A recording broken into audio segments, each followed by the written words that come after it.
Hello, and you are very welcome to the Woman to Woman show here on Competent Women Ireland's YouTube channel with me, Roisin Ni Chleirigh.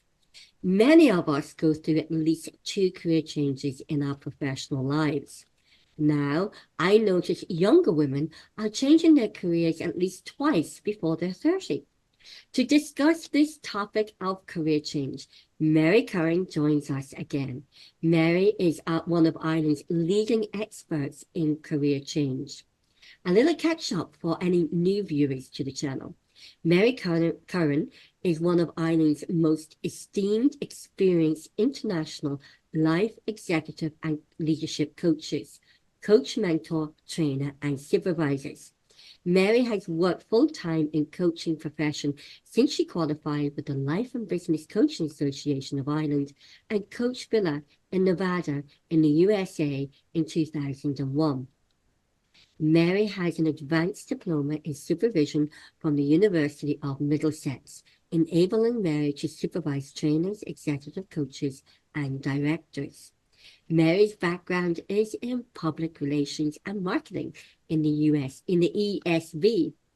Mary then went on to set up her own business, Pavlova Pantry. Many people in Dublin will remember that beautiful little business, Pavlova Pantry, an Australian-style restaurant having won the ESB Innovative Business Ideas Competition in 1988. Mary is also the author of Life Begins When You're Ready to Listen. Mary, you are most important. Mary, you are most welcome back to Competent Women Ireland's YouTube channel. Thank you, Roisin. I'm delighted to be here. Mary, I want to give this book another plug because I love this book. And as I said to any new viewers coming to the show, that this book is exactly what it says on the tin. Life begins when you're ready to listen. And it's a beautiful, beautiful book. And we have gone through, Mary and I have done episodes, and we've gone through every chapter in this book. And I know even as a coach, I have learned so much from Mary, even from the procrastination, Mary, and I was talking about the clutter in my home. Mm. And now I've said I've completely got rid of most of the clutter, 95%, still another 5% to go. Very good. Even down to so much. But I love this book. And as I said, when you first sent it to me, I had a little holistic retreat on my sofa reading the book. And it was just a beautiful book. Thank you, Roisin. Thank you. It's so much value. Well, yeah, my intention is, that it helps people in the world, to realize that they are in charge of their own life and that they have choices, And you know what? It's exactly that. Life only begins when we are ready to listen. And when we're ready to listen, it's only times that we make changes in our lives. Yeah. Yeah. Yes. Yeah. And we are talking, internally listening to our internal self as well as externally, listening to how you feel and how you're thinking about things and listening to what you're saying to yourself, listening to what, when you always know when you're in alignment with your values. And when you go against them, when you say yes, when you're meant to say no, you actually always know. You have that feeling of unease inside yourself, The intuition's talking to us. And when we're ready to listen to our intuition, we never go wrong. Never. Absolutely never. Talking about change, Mary, our conversation today is about career change. Yes. Yes. I'm really intrigued about this one because you are one of Ireland's leading experts on career change. And, it's lovely to have you here because for many viewers who may not have been used to the channel or to Mary and my conversations, Mary was one of the first coaches here in Ireland, along with another group of coaches here in Ireland, to bring coaching to Ireland. So I know it's such an honor to have you here as part of Competent Women Ireland. Thank you, Roisin, again. You're very good. Well, it's a pleasure. And I know we're here today to talk about career change. Yeah. And, it's really important as well, the fact that I did change career as well 3 times. And I went through not knowing and worrying and not being happy. So all of that is so important to realize that, in other words, I don't specialize in career change just because I trained in all the psychomedics and all of that side and the 360 side of things, which I do, and I can use all those psychomedics, but it's because I have changed career and and what's really interesting is my first career, I loved it in the USB. I loved it. So I really loved it. But then when I say but then, what happened was I was in public relations and there was very little more opportunity for getting promoted. I mean, the next man was the public relations officer, and I remember then the business idea and I won that. And the choice was when I won that business idea, the choice was to take the money or open the restaurant. And I remember being terrified, terrified. And I remember thinking, I don't know anything about the catering world. Now, I did know about pavlovas because I went over to Australia and trained in making them with the man that founded it. And so I knew how to make pavlovas and deal with people. As regards running systems, processes, kitchens, chefs, staff, I was 27, I hadn't got a clue. So when I opened up that restaurant, as I said, I only knew 2 things, but I started employing people and it was really bad at the beginning because I was taking on people that I didn't really check out and some were stealing from each other. And I went through hell in that. But eventually I got a wonderful team of people together and it was a brilliant and a very successful restaurant and we won loads of awards. But then I came to a point where I've achieved it and like any other entrepreneur, it was kind of like, what's next? Like it's successful, we won the awards, what's next? And I hadn't got a clue. But what I did know was I'd go on holidays and when I'd come back off holidays, I'd be near, and I'm not going to say I was suicidal, but I was so depressed having to go back in and say, what didn't happen? What did happen? What went well? Because there was a 54-seater restaurant, a takeaway and a bakery, and we had pavlovas to about 8 restaurants as well. So it wasn't just a restaurant, it was a bakery and a delivery. And I was running all of that with 15 staff. So, I mean, it was a big challenge at a very young age. So, anyway, it came to the point where I went, just more to life than this. Yes. And I remember it was summertime. I remember looking up at the sky in the Stephen's Green Shopping Centre and it being blue. And I remember thinking, oh, we're not going to be busy with the dinners today. Everybody will be in for takeaway sandwiches because they're all going to go to the park. And I remember looking at the sky and saying, am I going to be here in 10 years from now? I don't really want to be. I don't really want to be. But what am I going to do? And I just remembered that moment and saying, I don't want to be here in 10 years from now. And I love people. So then lucky enough, Nick Williams, who I give credit to in my book, he was coming over delivering workshops on Born to Do the Work You Love. And I remember going to him and I remember talking to him at the end and I was crying. And I said, I hate my life and I hate my work and it's affecting me so badly. And he said, Mary, at that time, there was no internet, there was no web. So he said to me, read every book you can ever buy on career change. This is your journey. Read everything. Pick out the questions that really motivate you. Put them together because you're going to end up, I don't know why he said, I know this, but you're going to end up coaching people. Or no, he didn't say coaching because I don't think coaching was in Ireland at the time. He said you're going to be working with people on career change. And I'll never forget him saying that. And I read every book under the sun. There's not a book that I haven't read on career change. And then I then thought maybe I want to do counseling because I had a sister, God rest her now, she's passed away, but she had anorexia and then she went on to be bipolar and another thing. So it was really difficult for me. So I then wanted to be the rescuer and I thought I'm going to save her. So what I did was I went to the introduction to counseling in Minute and I remember buying all the books, whatever. And then I was only about 2 weeks there and I'm going, oh, I'm so depressed. I can't deal with people that are depressed and people that need help in that world where things happened and how it happened and when it happened. I can't deal with that at all. And I remember thinking, you must be able to make a difference in people's lives in an area that's positive. Yes. Rather than negative. And that's it. I really admire counselors and psychologists. I admire them all. Yes. But what I'm saying is I didn't want to work there. I was on the other side of the coin. I wanted to really do work that would empower people. And how to get them to move forward. moving forward. Yeah. So what happened then was I went into communications and I studied with this man and he qualified me in communications in Dublin. And then I heard of NLP and Bandler and everything. So that's what opened up my world. I went over there. I think I was one of the first people, I think, one person, he did the same one with me with Bandler, in NLP. We just did the Yes. practitioner. That was the practitioner one with Bandler and Paul McKenna. And I loved it. But I'll never forget the day I met this gorgeous friend. She's still a friend of mine, and she's sitting down. And I'll never forget. I remember she said, Mary, I'm a coach. And I said, tell me what that's about. And the minute she told me and said, I'm going to give you a session before we finish the week, I'm going to give you a session. And I remember saying, I've got it. I'm at home. I've found my passion. It's everything I could ever want to do.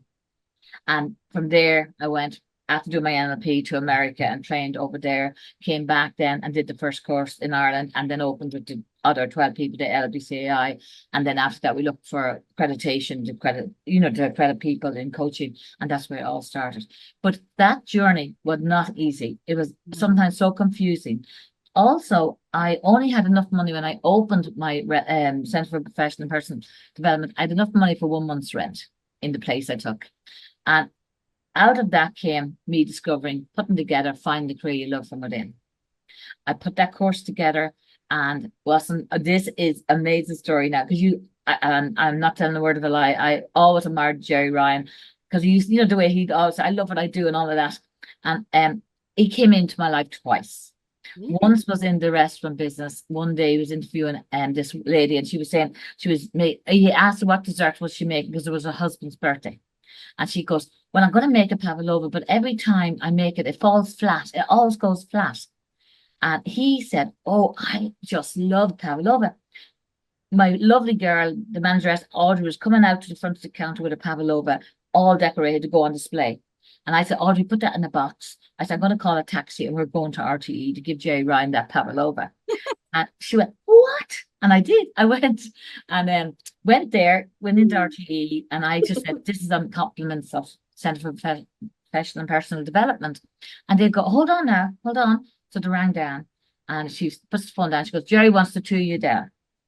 And we're looking at each other and I go, what? And he goes, somebody will bring you. So we went into a studio.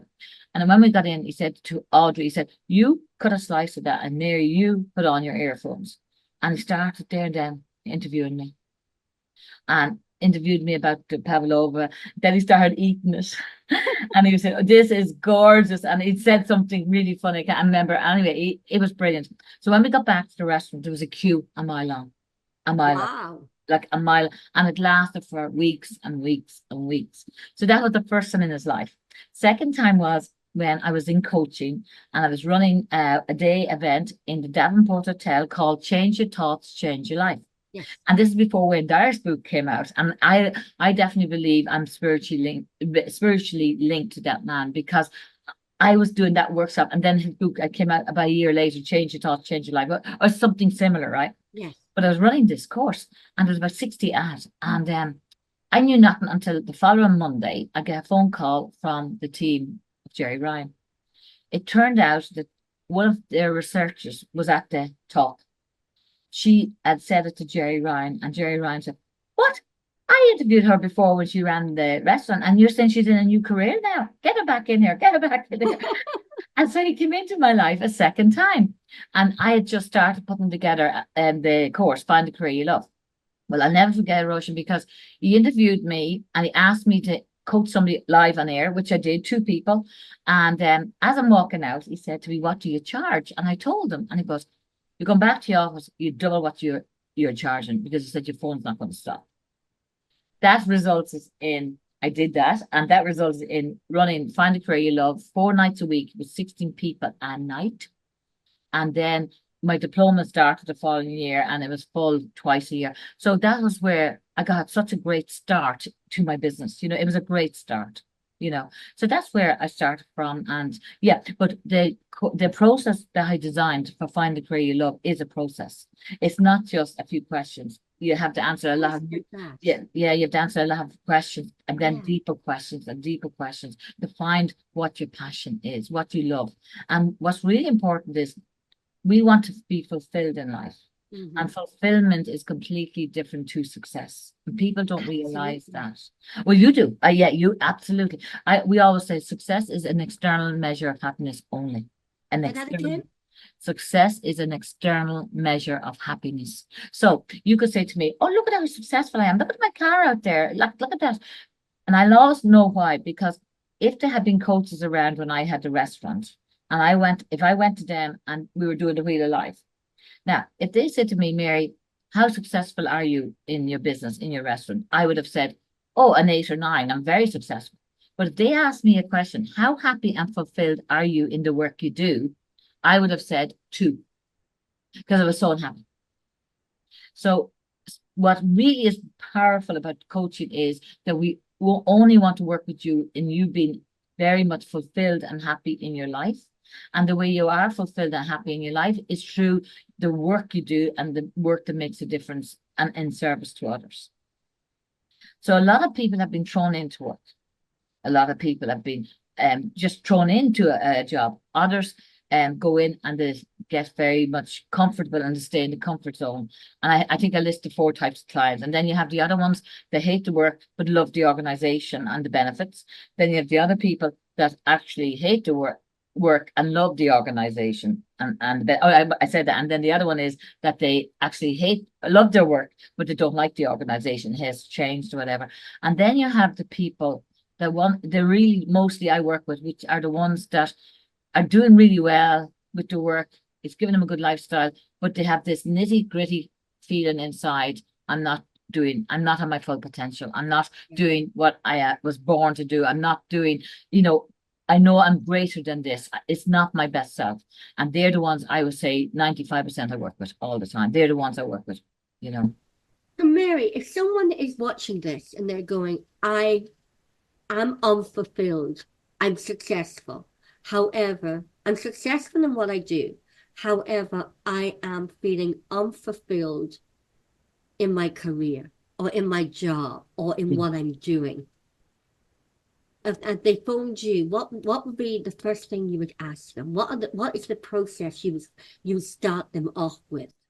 Okay, so when they would ring me, I just would meet them where they're at. I'll be asking them what they want, what they think their needs are. So, but then let's say they start working with me. So the first lot of work I do with them is exploratory.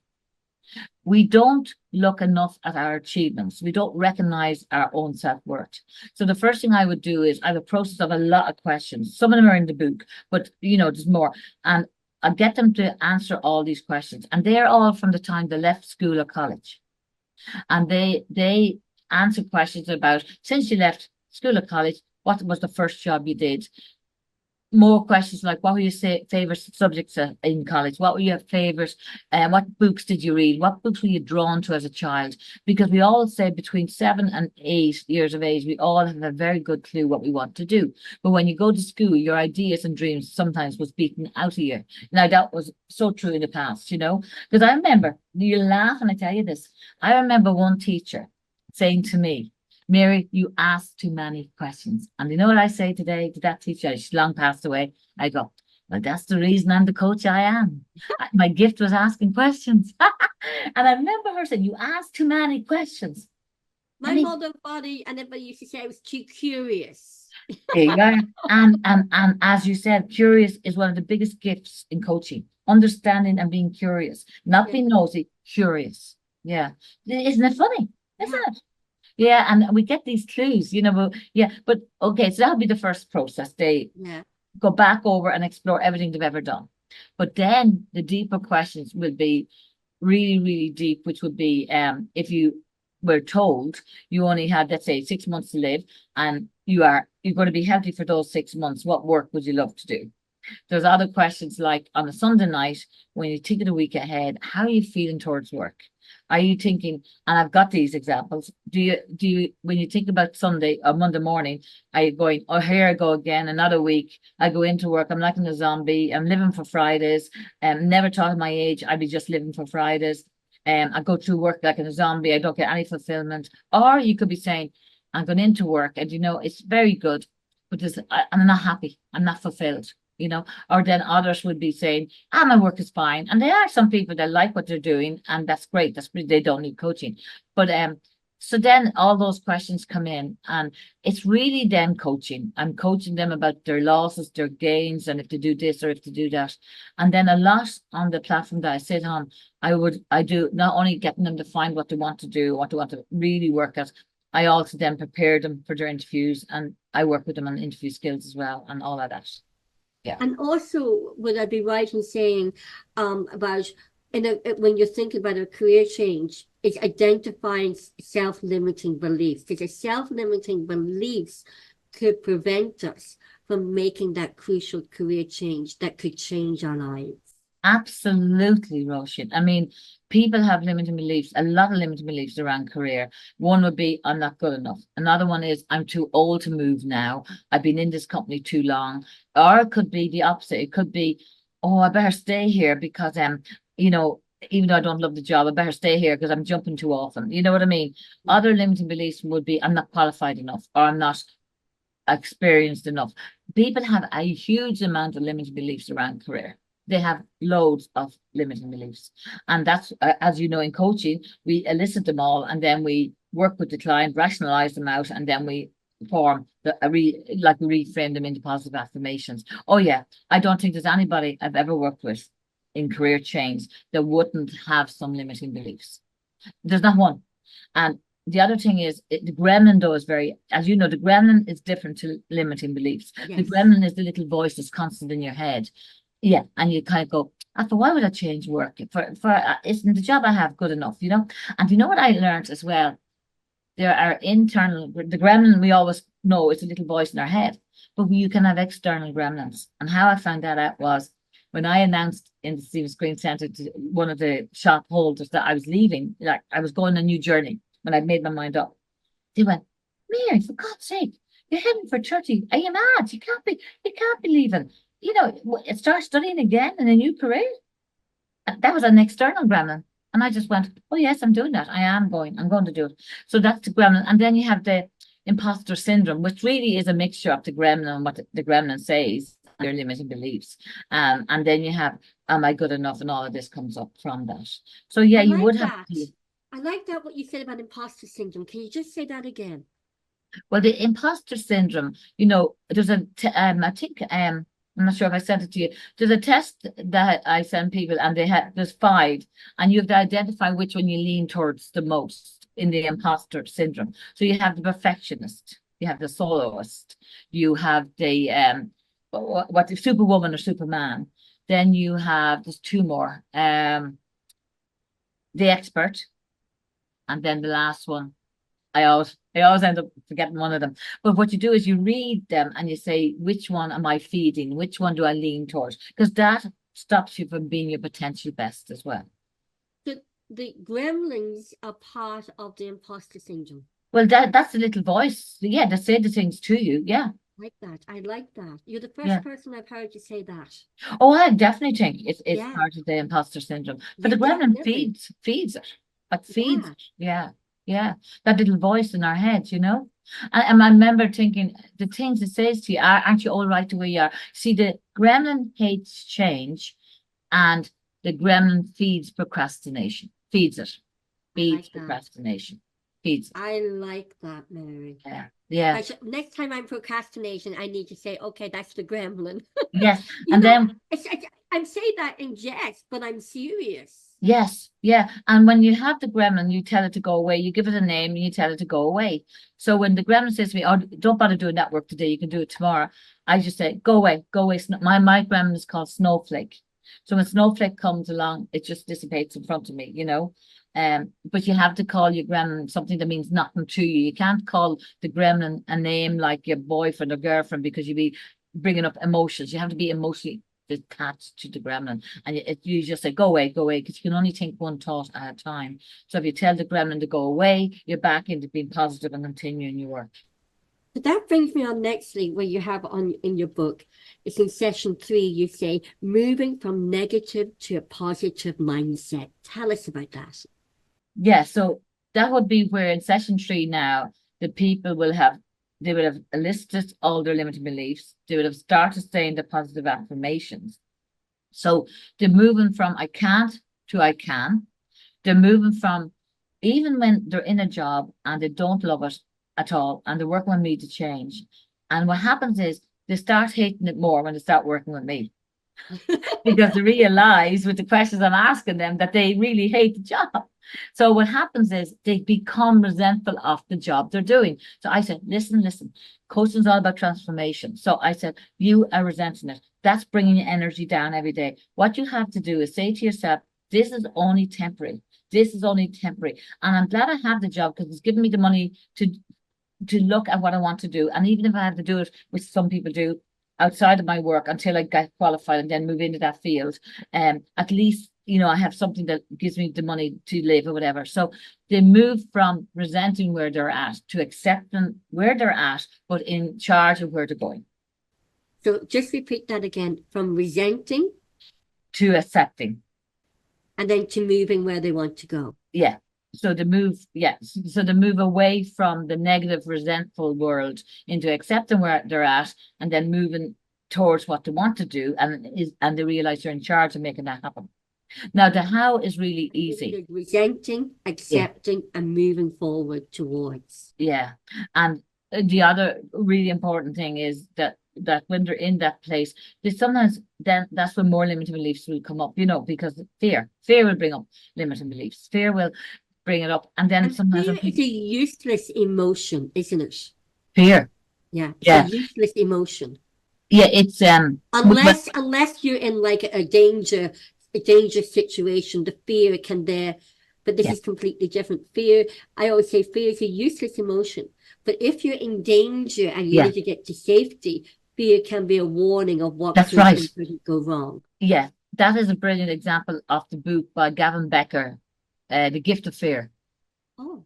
Now, it's brilliant for what you're saying. It's brilliant. We need, sometimes it saves our lives. The fear saves our life.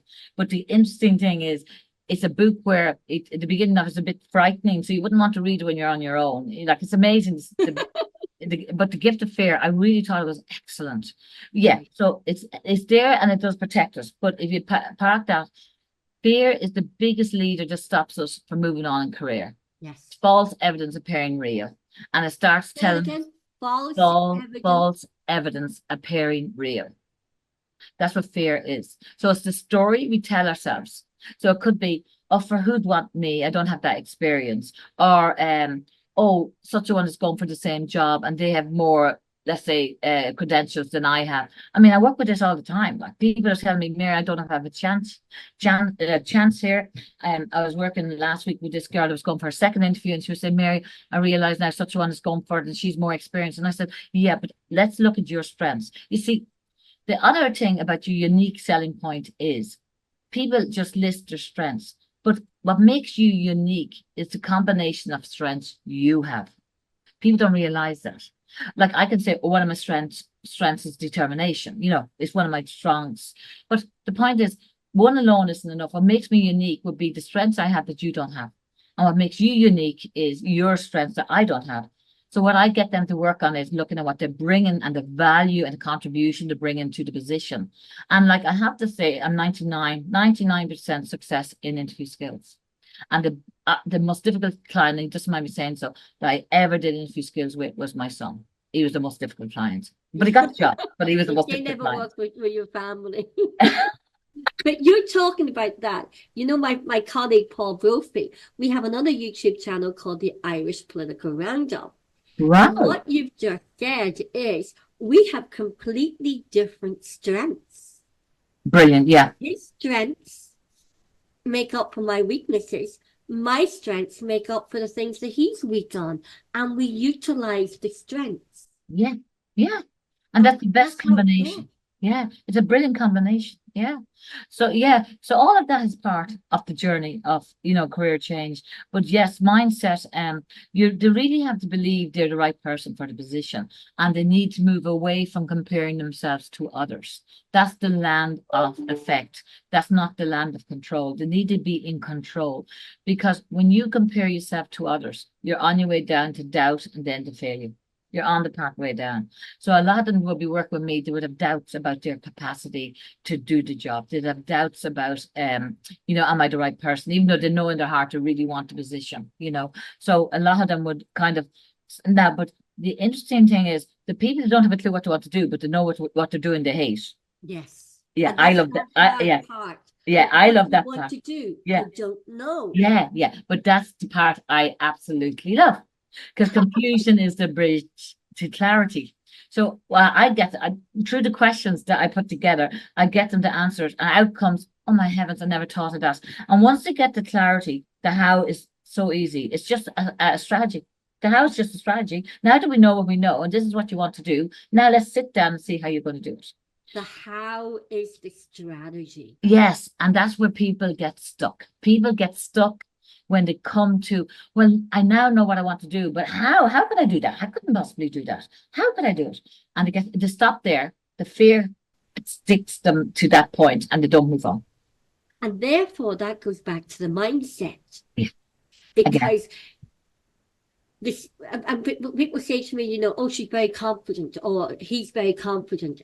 However, they're confident in the skill sets of what they're doing. Yes. But in their mindset, they don't have the self-confidence skill sets. That's so important. That is so true. So if you have the self-confidence skill sets, yes, you're not confident in that skill, but with practice, with knowledge, with training, that each time you become more experienced, that you become more confident in that skill. You said it in a nutshell. That is so true. The mindset is first. It's always first. And I always give the example of two people going to an interview. They have the same experience, they have the same qualifications, and they're sitting down for the interview. And one of them is thinking, mindset wise, they're thinking, oh my God, I hope I do well today. I hope they like me. And I hope I don't freeze in the middle of the interview. And and I hope I have what they're looking for. I do have what they're looking for, but I hope it comes across. Yeah. The other person is sitting down for the interview and they're going, I'm so happy to be here today. And I know it's going to be a win-win for the company and for me. I'm made for this job. It is exactly what I want. And I'm going to come across really well and I'm going to get the job. Now, who's going to get the job? The person that came across really well and who's happy to be there and so happy to share, share their knowledge, their wisdom, and their experience. Yeah. Because every company is going to change their new employer to the way their policies and procedures and the way that they do things. Yeah. So, I mean, the mindset, as you said, is just vital in this world, but it's very, very important in changing career, And like some people are happy, and I don't need to knock them. I have very good friends that only now are returned from the ESB and they've had a wonderful life and wonderful holidays and they loved what they were doing and that's why they stayed. But all I'm interested in is I believe you get one chance in life. It's not a dress rehearsal. It's not a dress rehearsal. So you either live your life fulfilled and happy, making a difference to others, or you live a mediocre life. And I always describe it in the water. You're just going up and down and up and down. Whereas anybody that goes out on their own, any leader, any entrepreneur that goes out on their own, they are on a roller coaster. They're going to be up and down and up and down. I mean, we chose it. I chose it. I chose it. I mean, my son once said to me, Mary, would you ever think of going back into a solid job? This is years ago. And I said, no, if I love what I do. And he goes, yeah, but you get some shaky times. And I said, that's what business is all about. Like, we all get them, So it is my passion, this area, because I know what it's like to be successful in something and hate it. I know what that's like. Yeah. And I remember one day we were doing a wedding cake. We used to do 3 and 7-tier wedding cakes in Pavlova. And I used to put ivy through them and strawberries. And I mean, they were magnificent, And I remember one day we always arrive at the hotel an hour before the bride and we do the cake freshly decorated with cream, waiting for the bride to come in. And Susan was with me that day. And I know it did look brilliant. And it was winter time and it was black grapes and red strawberries and the ivy. It was beautiful. Anyway, the bride came in and she just went like this. Oh, God, that's a work of art. And in my head, I'm going, oh my God, if only she knew I hate doing this work. If only she knew I hate this. I never forget. That's what I was thinking. So I also learned through that you can be brilliant at something and hate it. I learned that. You Yeah. actually can be brilliant at something and actually hate it. So, Mary, something we were talking about before we went on air, role models, and you talk about this in your book. You also say in career change, ask yourself powerful questions around your role models. Yes, yes, I'm very strong about that because now I learned this thanks to Brian Tracy. This is what I learned about role models. Um, why I ask you to look at a role model is one of the questions when you're changing career is because I adored Brian Tracy. I went to see him because when I trained in, the corporate world of coaching with Century Management, they were bringing him over. And because I invested so much time with them, they said, Mary, you can attend the lovely seminar workshop. So I sat up the front. But when everybody went for coffee, I ran up on the stage and I said, Brian, I just want to say something to you. And he goes, yeah, go ahead. And I said, you said one sentence on a CD when I was in the business I hated. And I said, that day I baked so many pavlovas. I was wrecked. I was going home and I get a phone call. They wanted some restaurant wanted more pavlovas. So I had to go back and open up everything again and make more. I came home. I was in the car and you said, you never excel in life unless you do the work you love. I said, you said that. And he goes, yeah, I remember. I know the one you're talking about. And I said, right. I said, I got to the door and I said to my husband at the time, I said, that's it. I'm selling the bakery, selling the restaurant. And he went, are you crazy? Are you mad? And I said, no, I'll never sell at this. I hate it. I hate it. And I'm not happy. And I said, I want to say to you that one sentence on that CD changed my life. And then I said, and I really admire you. Now, this is where the role model comes in. I said, I really admire you. And it goes, Mary, tell me what you admire in me. And at first, my thought went, God, he's arrogant. What did you ask me that for? And I just went, I admire the passion you have for what you do, your love for people, and you being so authentic, you're so honest, And he goes, okay, he said, take those 3 words and put them in your hand and close your heart on them. Because I am just here as your role model and I'm shining the light on the 3 things that you admire in me that you haven't explored yet. Wow. And it will stay with me forever. So why I ask you to look at a role model is because he or she is doing what you have, maybe you're on your way to achieving, or maybe you'd love to be what they're doing. Yeah. It's When like, you talk about role models, I was saying there isn't enough Irish women role models within Irish society. right, And that's yeah, very, and what I'm going to say, because I'm looking for Competent Women Ireland, I'm looking to promote real Irish role models, especially women role models, who are not managed, who are not marketed, who haven't just got positions just because they knew someone who knew someone who knew someone to get them a job. Role models are so important. yeah, And yeah, and we want authentic. I know that word authentic can be quite overused, but yeah, we're looking for now, and I see this more than ever, that women are looking for real role models. yeah. There's very few of them out there. Yeah, they are, yeah, far and few, as you said, because when you sit down and think about it, it is difficult, and even some people come back and they haven't that filled out at all. Yeah. They come back and they say, I can't think of anyone. Who Now, are the role models and why, and how do they admire them? yeah, And when do they admire them? and what is it? What is it? And the other part is, what are they doing that you admire? Yes. Because that's the part that you obviously admire, and you want to be doing some of that too yourself.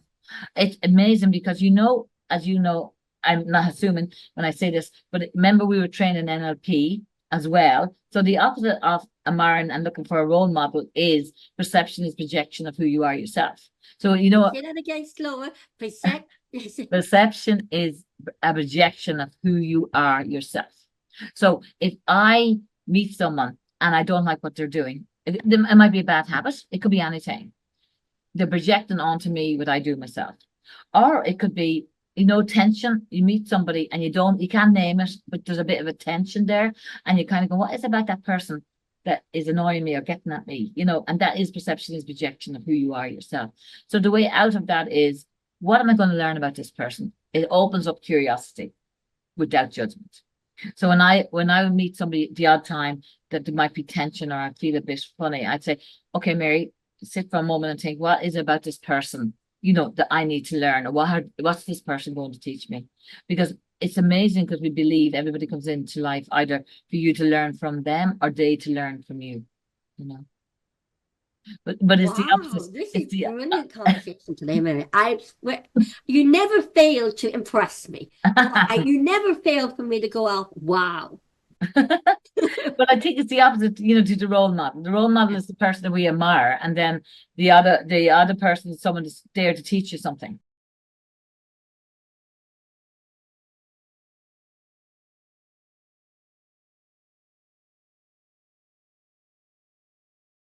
And that's why I think as coaches we learned or we're taught to reflect, because reflection is so, so important. What was it about that person, or what was it that I said, or what they said? How did it leave me feeling? And what's the reason I'm feeling like this? All that sort of reflection questions are really, really important as well in our life. And especially with career change, it's the details. Oh, excuse me. Excuse me. God bless you. It's those details of understanding who you are, what your purpose is, what fulfills you, what Yeah. doesn't fulfill you, Yes. what you're good at. Yeah, and you see, the other point, I suppose, is the fact that, we talk a lot about meaning, but I'm very strong about meaning. 99% of people want to leave a legacy and they want to leave a positive memory of themselves. And I often get people to attend their own funeral. So they go up in a helicopter and they're in a helicopter and they look down and they're being buried. Well, they died and all the people are walking around. And you start asking, what would such one say? Would they say, I remember the girl that changed career from a nurse to being an artist, and she's brilliant and she's doing very well. And I remember her saying, oh, they'll probably say, oh, Catherine went on to be a nurse because it was a permanent job, but she was brilliant at art, and all the pics are in her drawer, just like Anne Frank. And Yeah. she was going, oh, I don't want them to say that. And I said, well, that's what you're leaning towards. And then anyway, she gave up and she went on to be an artist and teaches in Americans and in different places now. But what I'm saying is, it's like meaning, purpose gives you a reason for living. If you don't have a meaning, what are you doing? What's your journey about? You're unfulfilled. If you And you're don't have a totally, yeah. purpose, you're And the only, unfulfilled. yeah, and the only way you can be fulfilled, as you know, is when you live in alignment with your values. Your values are everything. They're everything. Um, you know, um, I just saw something recently on Dr. Martini on values. He was talking about how, well, we all say it, like every result, I think I've said that to you before, behind every result lies a decision. Behind that decision lies your value system. And behind that value system lies your belief system.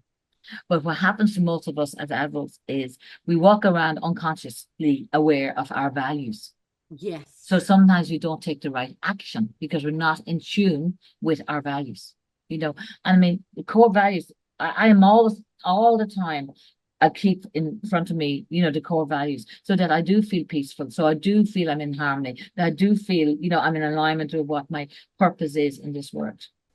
And when you talk about, the behind every decision, Yeah, is your values. Yeah, your values and the belief system. Yeah. And behind every decision, when you make the right decision, you're following your intuition. So behind the decision, behind the beliefs, behind the values is your intuition. And where they're all aligned, Yes. you have that alignment, you know that you're in a job, in a career, and you don't want to be there. Your intuition's telling you something.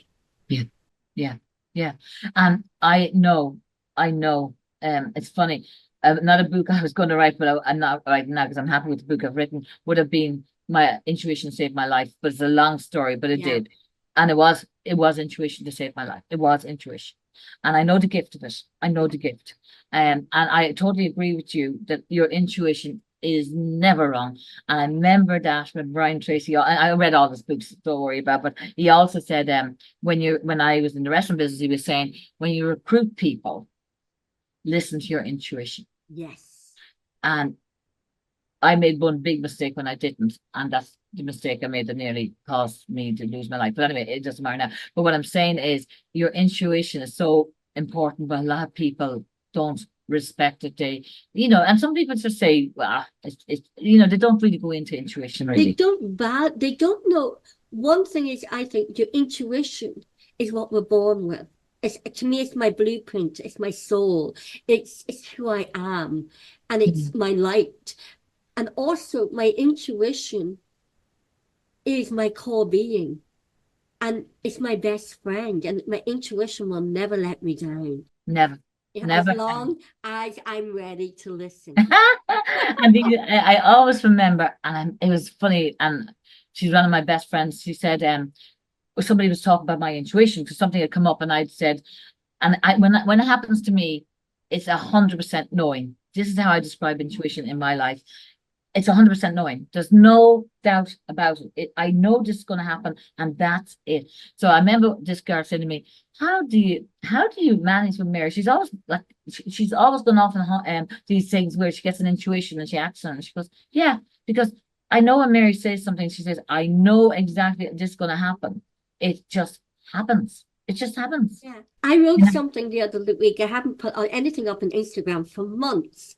And Right. then I listened to my intuition and I said something, I can't remember, but I remember it's about self-confidence is just knowing. It's just being. And I Right. mentioned the intuition. It's just being and it's just knowing. Yes. And Yes, when that's you what it is. follow that curiosity Yes. Yeah. Yeah. and Yeah. you know you're in the wrong career, Mm. your Yeah. intuition is telling you there's It will something definitely. better, or there's something you're going to learn about yourself, Yeah. or there could be something that you're going to do to help other peoples in this universe. Well, I definitely know my intuition was so strong saying, get out, get out, get out. And I would have had a huge chance to deal with my lease and my long-term lease. And it was not an easy choice. It was not an easy choice. And my intuition led me the whole way, you know. So it is so powerful. And as you said, yeah, and people ignore it. And I have had people with a career say, Mary, you know what, though, it gives me a great lifestyle, and you know, and I have to be responsible for my family. And I go, hold on, you can still find out what you would love to do. And if it's a case you need to go back studying, you can make that choice. If it's a case you have to get into the field, you can get into it, which I've done with many people, part-time and then fully into it when you're ready. You know, Yeah. there's always a way around going into the work you love. There's always a way of finding it. But you must know your values. You must know, Yeah. yeah, that would be a huge area to work on with Yeah. the values. As you know, But I think, as you know, that's something you and I really value is knowing people, our values. yes, And yes, living to our core values is integrity. yeah, yeah. That's what gives you integrity, yeah. And they also then they have to look at the values of the organization they're thinking of going to as well. Because a lot of people nowadays, you know, a lot of companies, organizations are really talking on their websites about their values and what they value, because you have to look at what the organization values so that you can see it will be in alignment with what you value. Yeah. Because otherwise it won't be a match and it'll be a disaster, you I know know. an awful lot of people love what they do. Right. They love their job, very successful at the Yeah, job, very, very good, and love their job, but the values of their company has changed. that's right. That Yeah, there's an internal conflict yeah, between them and the values of yeah. their company. I am finding a lot rushing online. That's what's happening. And what they're saying is, Mary, this is the way it used to be. Now they've merged and now they've changed their values. And what they're saying now, what their values are not what I want. Yeah. So they're going to move on. They're going to move on. Yeah, yeah. A lot of them are moving on for that reason. So it's It, all goes, everything goes back to values and intuition, mindset. there's And very few people that would leave a job because of money. And I can no, tell you that money no, is not the top motivator. no. It is not. I mean, in all the years I've coached in career change, I think maybe twice somebody didn't change career because they had a lot of children and the money they couldn't get it anywhere else. And they decided it's not for me now, Mary. I have done the work with you, but it'll be later on when the kids have grown a bit. I'll go into and he actually did go into what he wanted to do, but he didn't do it then because but most people it's not money. They're looking for recognition, being valued, feeling they're making a difference in whatever way that is, because everybody does different jobs and that makes a difference with people's lives. And it's all about in service, in service, in service. because that's what we all want. We all want to be in service to others, you know? We all want to be here to enjoy our lives. We want to have a fulfilled life. That doesn't mean to have the material things. Not everything is to do with the material things in life. Mm-hmm. The material things would be lovely. I would love a brand new car. I would love that. But why do I value that wanting a new car is so I can get from A to B. It Mm-hmm. isn't just because, oh, that new car out there is a statement. No, a lot of people get mixed up by having a career. It will give them a statement within society. And it, Yeah. Now, on that note, I'm very strong about this. I am not the work I do. no. So we have to be very clear about, as you said, status and labeling ourselves. Because even though I love what I do, I'm not the work I do. So holding on to your identity is really important. The connection with yourself and who I am. It's not what I do. This is so important.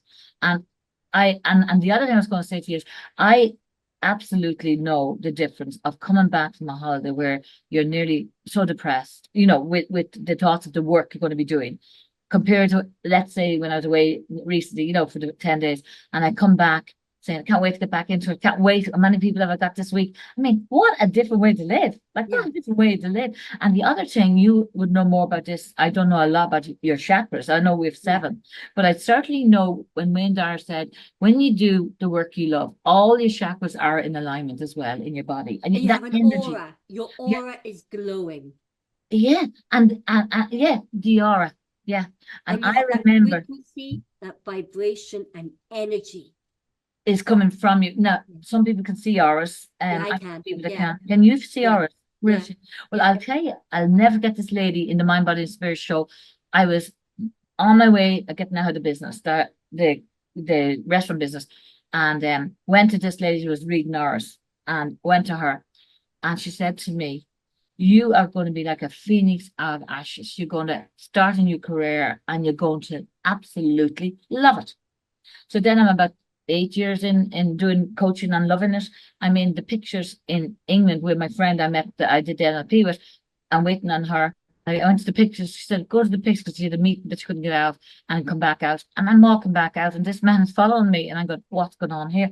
And he goes, you have a green aura all around you. You must love what you do. And I go, what? And then he started telling me that he was once a general doctor, then he moved into all the alternative, and that he's into all everything to do with auras and everything. And it was just amazing. He could tell me, like, now he could see this aura around me that was all about like loving what I did. I couldn't believe it, like, but I do agree. Yeah, And to me too, it's like the aura is a frequency, it's a vibration, yeah, it's an energy, yeah, and it comes from within. And it's like, if somebody walks into a room you don't know, you look at them, you're just like, okay, what is it about that person? What is it about that person? Why am I? And you go, wow, there's an energy with them in the room. They bring that energy. yeah, And that all comes down. And for me, is what are they thinking? That comes down to being aligned to their values, their beliefs, their principles, their moral compass, as well as their internal dialogue, their mindset, the language, vocabulary, and words they're using, and the chemical and biological reaction within every cell in their body vibrates that frequency, that energy, and the vibrations. yeah. And to cover all of that, doesn't Wayne Dyer say we are not human doings, we're human beings having a spiritual experience. Yeah. It's so true. I mean, I know that's another word completely, and I love that word too. And I've met loads of people that work in that world. All those things, and it's amazing because we are connectors. All our energy connects. Like, we all connect to energy, all of us. And can you imagine, if you're in a room Yeah, and everyone is connected to their intuition, they're connected to their values, they're connected to themselves. yeah, The yeah. the frequencies and vibrations and energy in that room. Yes. That would be powerful. Yeah. It would be powerful. And then and I always think, when you have these frequencies, energies, and vibrations, and every thought that we have has a frequency. If every thought Yeah, and of every energy. word that we have has a frequency, vibration, and energy, and so how far does that one word go? How far does it expand? Say east, west, north, and south. That frequency, that energy, that vibration. Yeah. That is where the energy in the room comes. When you walk into a room and go, oh, the energy in the room was lovely, the lovely energy. Yeah. Yeah. Yeah, I totally agree. Absolutely. And when people aren't doing the work they love, their energy is very low. And Yes. what they would say to me sometimes would be, Mary, I leave work and I go home and I take it out on my loved ones, denial of aggression. In other words, they're not doing anything but the work that they hate. So they come home and they take it out to kick the dog or the cat, or whatever, to take it out on whatever is there because they're annoyed with themselves. They're annoyed and it's eating away at them because they're not looking to do the work they love. And I mean, when I say I work with people and find a career they love, that's really I do. But I also work with them getting one promotion after the other when they want to, and how to go about that as well. Because some people talk themselves out of promotions and they say, oh, for such a one will get it and I won't. And they're bringing in external people and I haven't got a chance. They're all limited beliefs. I work with them and saying, so what would be the difference in the value that you bring? What makes you different? And then I get them to, they always have to write about what they have achieved in their life. That brings up your self-worth very quickly. Because Funny was, somebody said to me recently, Roshan, why did you not apply for the job? You'd be very, very good at it. This is you. I said, I know I'd be very good at that job. And I know if I applied for it, they would have to give it to me. However, I don't like the values of the company. wow. Well, that's you being totally true to yourself, Yeah. for sure. Yeah. And I would have loved the job. Yeah. I mean, I would have been in my element. In the work. However, Yeah. I knew Yeah. the energy, the vibrations, and the values of the company. hierarchy. Yeah. There would have been conflict. Yeah. Yeah. And there's where remember I said to you at the beginning, either people leave because they hate the work and love the organization, or they love the work and hate the organization. And there's an example where the values of the organization just didn't appeal to you and your values at all. Yeah. And you have to be true to your values. You have to be true. When you're true to your values, you're true to you. Yeah. Yeah. Yeah. And when you're not true, you get a terrible feeling in the gut and you kind of feel I've sold out on myself. And the question I'd ask is, are you settling? It's a great question in the career. Are you settling for less than? And they always go, what do you mean? What do you mean, Mary? And I go, less than your best self. Less than your best self. You know you're capable of doing this. So what's stopping you? And again, it goes back to the mindset. And sometimes if they're caring about others, they're comparing themselves to others, which won't serve them either. Is that what we're taught in school? This is an issue I have with school and the educational system. You're always compared to the A student. Every student is being compared to each other by the teacher, by the grades. And sometimes the student in the class who may not be academic, they may not be good at the exam skill sets or have a good memory. But my gosh, they could have really amazing life skills and people skills that the academics don't have because they're just gurgitating off memory. Yeah. Yeah. That's a very valid point. Very, very valid point. And I mean, in our day, well, in my day, definitely creativity was not valued in school. Like if you were thinking or coming up with ideas, it was kind of, that's ridiculous. Get back to your study, get back, it was always like, it was not that. I remember my parents used to say this, and then my parents used to say this, then my ex-husband used to say this, and then my children said, what is she going to come out with next? They'll go, okay, what is she going to say next? I'm very straight. A lot of people don't like that, but I would be straight with integrity. I wouldn't be straight with bluntness or rudeness. Excuse me. But that part is in school. My father used to have the saying, little girls should be seen and not heard. Oh, yeah. Yeah. But no matter how many times I tell you that, you just don't stop talking. If I had an opinion, I was always opinionated, So, and he used to laugh when he used to say that.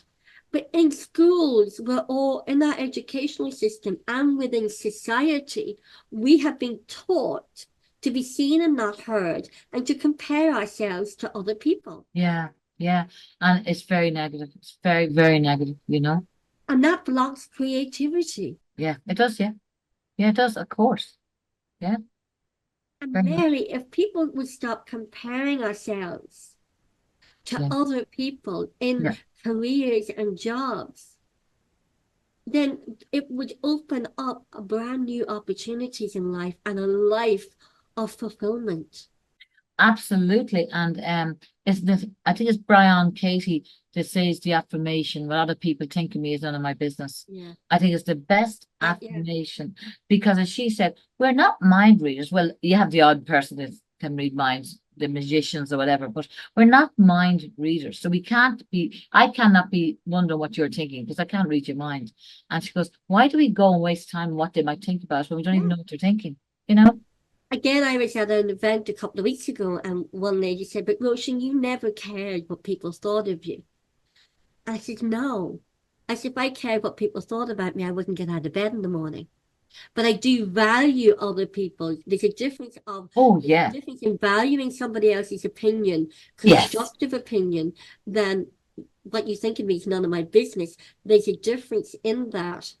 That if they have an opinion of me, Yeah. that's just an opinion. If they Mm. don't know me, it's just Hmm. an opinion. But when Yes. you know me, Yeah. Yeah. there's a difference. When you know me and you watch my back Yeah. and Yeah. you have the best things of interest for me, Yeah. it's different than just people with idle gossip. Yeah. Yeah. Yeah. And yeah, as regards, it's not, yeah, what other people think is none of my business. Not saying that we don't respect people.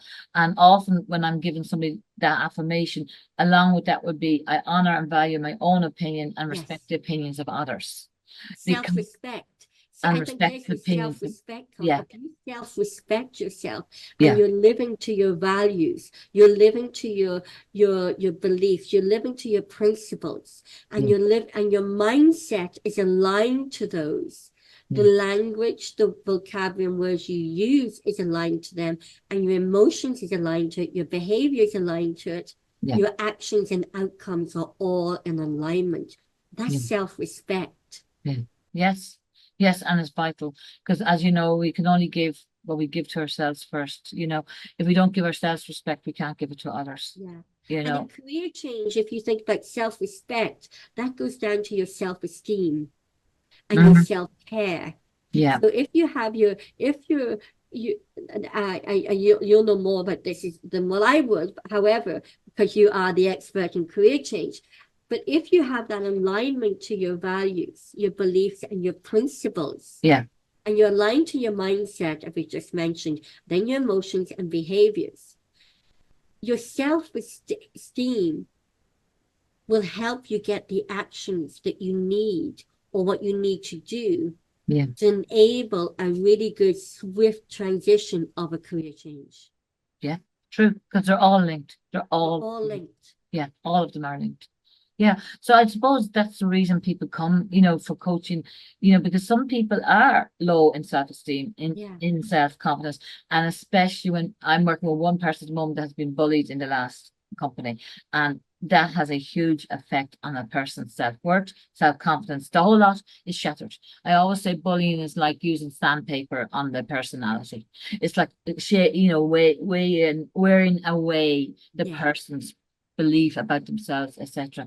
And it leaves a legacy of self-doubt in the person, So when somebody like that comes to me, I'm working a lot on their self-worth, their contribution, their self-confidence. All of that has to be brought back up. And everything comes down to the self. Yes. And Everything. when you're aligned to yourself, you're Yeah. aligned to your intuition. Yes. Yes. And when you listen to your intuition, it tells you need a career change or change of environment, Yeah. Yeah. then listen to it Yeah. and Yeah. let go of self-doubt, let go of self-limiting beliefs, Yeah. and find out what you have to do to get you where you want to go, and Yeah. believe in yourself. Yeah. And I think, us as coaches, I would say, you know, thank God, it's very seldom a day where I'd have limited beliefs at this stage. But the gremlin, I have to say, can still be active. The gremlin can still be active. You know, it comes up and shows up in different ways, you know. And that's reality, like, really. I mean, it can come in and say, aren't you all right the way you are? You know, don't bother doing that or whatever. And then it feeds procrastination. So, like, we're all human beings on this journey. Yeah. And I mean, the more self-aware we can become, the better as well. You know, it helps And us. again, everything comes to the self. Yeah. Yes. Knowing yourself, Powerful. understanding yourself, Yeah. and Yeah. being aligned to yourself and your Yeah. core Yeah. values, your intuition, your Yeah. mindset. Yeah. True. It's all linked, all of it. And no matter what area you're working with people on, it's all about you at the end of the day. It's all about what's happening in your life. And I think too, when you're changing your career or want to change your career, it's about having that self-confidence to say, I'm going to change my career. I may not be confident in the skill set that I need for that job. Yeah. However, I'm willing to learn and be trained. Yes. In those. Yes. And I mean, the thing is that's it. The how is easy. There's always a way around it. It's just a matter of not allowing the how frighten you, you know? And the how is the strategy. Is that what you said? Yeah, the how is a strategy. Yeah. Yeah. It's literally a strategy, the how. And you just break down that strategy. I love strategies, you see. I love strategy. Yeah. You see, that's once you get the clarity, the tough work is where I work with them to find what they love to do. And there's a way of working with them to find that. And once they get that, the how is easy, really easy. Well, Mary Curran, you're a ray of sunshine to me in every program we have. And we talk about role models. I must say, you are one of my role models. Well, you're one of mine, Roisin, as well. So here we are. I really mean that as well. So. And we met as well virtually through another role model of mine, which is Ellen Gunning and Colette as well. Yes, that's true. Yeah, we did. That's how it happened. Yeah. So we're all connected, as you said. We're all connected. Yeah. Right. And you often say, and I saw just a picture of you with Ellen Gunning on LinkedIn where you were holding your book in the Shelburne Hotel. That's right. Yeah. And I went, wow. And I followed my intuition. I knew nothing about you. No, I didn't. Oh, I love the book. Wow. And it was such a genuine post.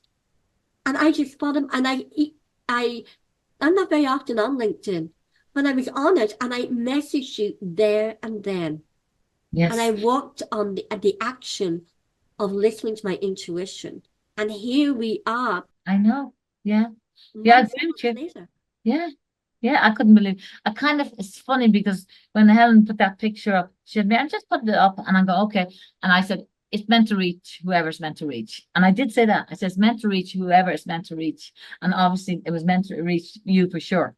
You know? And it's meant to reach whoever on the Confident Women Islands YouTube channel, and then going forward to the events, the in-person events, and building role models. Mary, it's about building role models now in Ireland of women who are role models, real role models, who are not marketed, who are not managed, and who are real, authentic role models. And I came up with role models. I've always been, role models have been important to me because I've always had very good role models.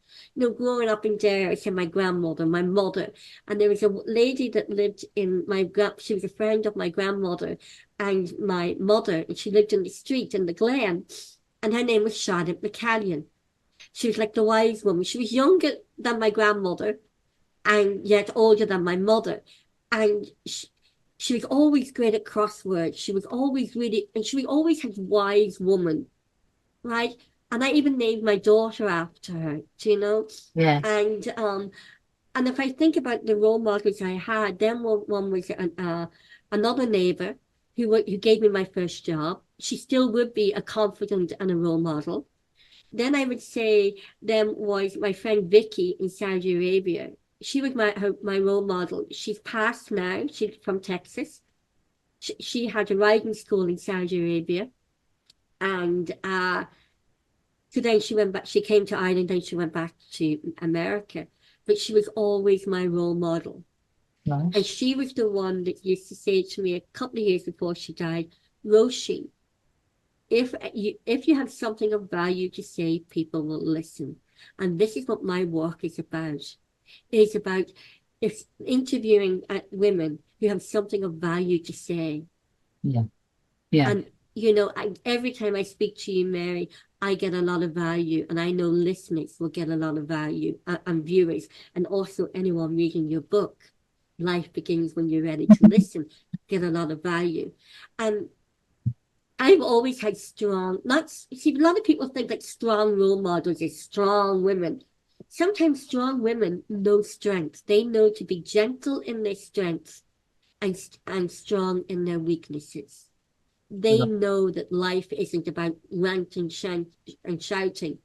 It's about just being themselves. Yes. Yeah. And wisdom, and sharing their wisdom, their knowledge, and life experiences. Yeah. Yeah. That is what it is about. Yeah. That's lovely, Roisin. Mary, you're definitely, I think, and I definitely know that you are certainly one of Ireland's most treasured role models for women of today and for the future of the younger women growing up as well. Thank you, Roisin. Because I know one thing for sure, that they will always their life will begin. The younger generation of women coming up behind us, their life will begin when they're ready to listen. That's true. Very true. Thank you, Roisin. Mary Curran, thank you so much indeed, as always, for taking the time to speak to me today on Confident Women Ireland's YouTube channel. Thank you. Thank you, Roisin. Thank you. Mary, before we go, how can people source your book? Okay. I ordered more books, so you can, if you email me, just literally email me at marycurran@coachcenter.com, or go on my website and send a message. I can get a book out to you, or else you can get it on Amazon.com or Balboa Press, which is the publishers of the company or of the book. Balboa Press. It's a division of Hay House. So you can get it through Amazon.com or Balboa Press online. I'll put a link to your website and your email address in the description box below. Okay, great. So they can fast track. Okay. On the Hotmail, yeah, hotline. Thanks a lot, Roisin. Thank you so much indeed. Thank you.